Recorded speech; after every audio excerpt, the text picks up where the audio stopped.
Toujours par rapport à ce sujet, je vous le disais déjà à l'entame de cette édition, nous recevons sur ce plateau le ministre de la Communication, porte-parole du gouvernement, Aziz Mahamat Saleh. Une fois de plus, bonsoir monsieur le ministre. Bonsoir monsieur Tabou.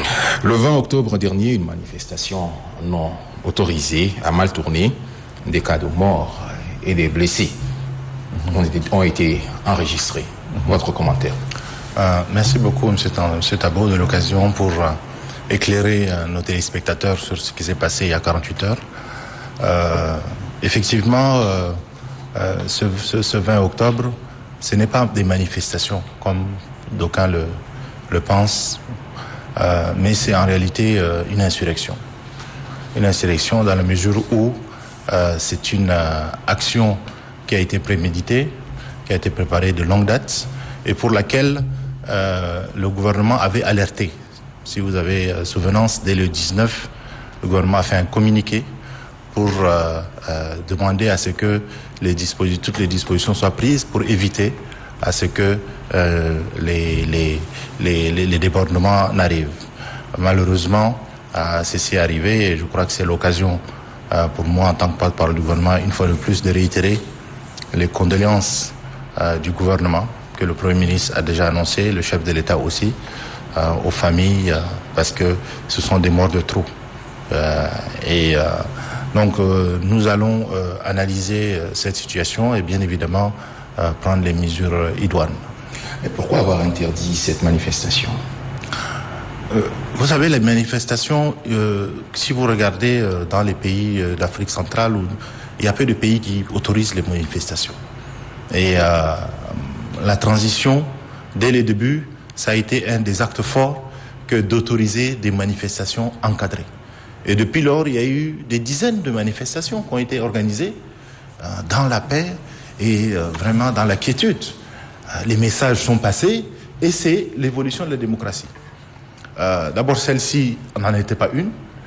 Et de deux, elle ne respectait pas le texte qui devait être soumis au ministère de l'Intérieur. Et donc, il y avait une réponse écrite qui disait qu'il y a un délai minimum de 5 jours et qu'il y a un itinéraire précis à délimiter. Là, en l'occurrence, il n'y avait pas de manifestation parce que c'était de nuit. Ça a commencé à 20h jusqu'à 3h du matin. On ne manifeste pas la nuit. Et on ne manifeste pas en attaquant des commissariats, des gouvernorats, des personnes du fait de leur habit, de leur accoutrement. Dans le sud, ce qui s'est passé est malheureux. Et c'est tout sauf une manifestation. Vous avez tous suivi les dégâts matériels, les dégâts humains, des policiers, des militaires qui ont été assassinés, pas moins d'une quinzaine, avec également beaucoup de blessés. Et donc, le président vient de le voir de visu. L'attaque du parti du Premier ministre, l'attaque de la résidence du président de l'Assemblée nationale, c'est inadmissible. Et quelle est la situation actuellement sur le terrain? Fort heureusement, le gouvernement a pris des mesures assez fortes, à travers notamment le retour à l'ordre et à la sécurité, et également un certain nombre de procédures sont engagées à travers une procédure judiciaire, une enquête, des enquêtes. Et il faut aussi préciser que ces activités ont été circonscrites en fait à 3 endroits précisément. Donc c'est vous voulez parler de N'Djamena? 3 endroits en N'Djamena? Non, en tout, c'est vous avez, oui, c'est-à-dire qu'il y a 3 endroits en province, oui, et un quartier du sud de N'Djamena. Le Tchad, c'est quand même 1 284 000 km², c'est 23 provinces et c'est pas moins de 17 à 18 millions d'habitants. Donc, en réalité, c'est des épiphénomènes sur des zones très précises et c'est des guérillas urbaines pour essayer réellement de déstabiliser les institutions de la République. Ce qui, malheureusement, heureusement, n'a pas été le cas grâce aux forces de défense et l'intérieur. Donc on a, comme le Premier ministre l'a dit, une cinquantaine de décès et près de 300 blessés, malheureusement, dont, donc, comme je l'ai précisé tout à l'heure, des forces de défense et de sécurité qui étaient en faction ou qui ont été lynchés, certains découpés. C'est vraiment malheureux et donc c'est regrettable. C'est comme je l'ai dit tout à l'heure, des morts de trop. Il y a eu également un bilan matériel très lourd avec des commerces qui ont été incendiés, des véhicules, près d'une centaine, qui ont été également... certains ont même essayé de vandaliser les biens publics comme les biens privés. Malheureusement, le dégât va se chiffrer non seulement lourd de façon humaine, mais aussi en termes matériels qui sera très très lourd. Les conséquences sont très très lourdes, Monsieur le ministre. Au moment où nous parlons, où se trouvent les leaders de cette manifestation? Je veux parler là justement du succès Masra. Oui, effectivement, vous l'avez cité, c'est l'instigateur principal et c'est un plan machiavélique monté depuis des semaines, voire des mois. C'était ça l'objectif. Si vous avez souvenance, le président de la République a reçu Masra plusieurs fois, le Premier ministre.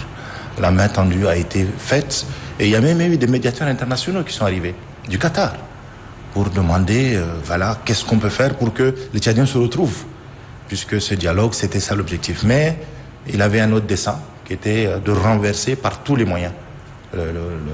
Et dans sa déclaration du 19, il l'a dit clairement, l'objectif, c'est coûte que coûte, par tous les moyens, renverser le gouvernement et mettre son gouvernement du peuple pour la justice et l'équité. Et je crois que ce n'est pas du tout démocrate comme façon de pouvoir agir. Et on regrette que les leaders de Masra ne soient pas au devant à 3 heures du matin avec les autres pour aller attaquer les commissariats, pour aller attaquer les partis politiques et pour aller aussi vandaliser comme c'était prévu dans le plan. Puisque c'était ça, et donc ils se sont terrés dans des situations pour le moment où ils se sont cachés par avance, sachant déjà les résultats.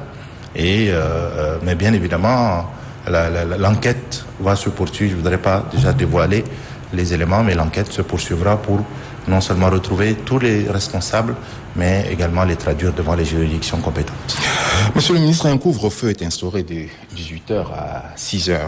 La population estime que l'heure n'est pas indiquée. En réalité, un contexte exceptionnel, mesure exceptionnelle, c'est d'abord circonscrit dans des zones bien précises et dans une durée qui va être la moins longue possible. Il s'agissait principalement, face à cette guérilla urbaine et à cette insurrection, de réagir. Et bien évidemment, le gouvernement ne pouvait pas rester les bras croisés et voir continuer à ce que ces vandalismes et ces morts puissent arriver. Donc, il fallait arrêter l'hémorragie. Et donc, de façon vraiment posée, les analyses vont se faire. Et au moment opportun, le couvre-feu sera levé. Mais là, aujourd'hui, c'est une nécessité impérieuse. D'autres mesures vont s'ajouter à celles-ci? Les mesures prises actuellement, c'est, outre le couvre-feu, c'est l'ouverture de cette enquête, qui est fondamentale, parce qu'en réalité, nous sommes d'abord un État où il faut situer les responsabilités, d'où qu'elles viennent. Et donc, cette enquête est en cours dans toutes les zones concernées. Et bien évidemment également les mesures administratives prises par le ministère de l'Intérieur à travers des arrêtés qui suspendent, comme le texte le permet, lorsque on sort du cadre légal, les partis qui sont concernés, y compris également à la coalition Wakitama, qui également fait appel à ce que ces conséquences arrivent malheureuses.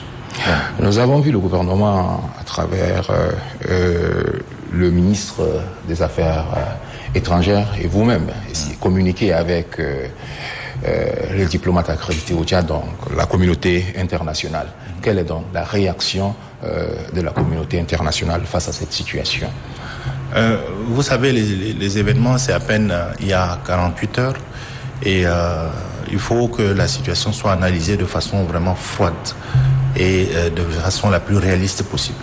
Il y a malheureusement des réactions épidermiques et de presque préjugement de la situation sans que l'on sache le contexte réel.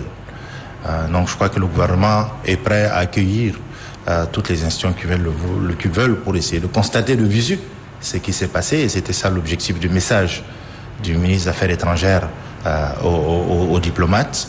Le Tchad est un pays qui sort d'un dialogue inclusif. Vous avez, ne serait-ce que sur les 227 partis politiques, vous aviez à peu près 200 qui étaient là. Et c'était les quelques-uns qui ne sont pas là, qui représentent que 3% des partis politiques qui ont refusé de participer. Donc on ne peut pas mettre en cause l'inclusivité. Et il y a un calendrier de 24 mois, au bout duquel il devrait avoir un retour à l'ordre constitutionnel. Et pour cela, il y a un fichier électoral qui va être revu, une CENI qui va être mise en place de façon coordonnée et de façon vraiment inclusive. Et à la tête du gouvernement, vous avez l'un des plus grands opposants de l'ancien régime et dont l'objectif majeur est de dire qu'il faut que nous arrivions à des élections qui soient libres et démocratiques et indépendantes. C'est ça l'objectif et c'est ça que tout le monde devrait prendre comme chemin pour essayer de pouvoir gagner le pouvoir et non pas mener des insurrections. Un dernier mot, monsieur le ministre.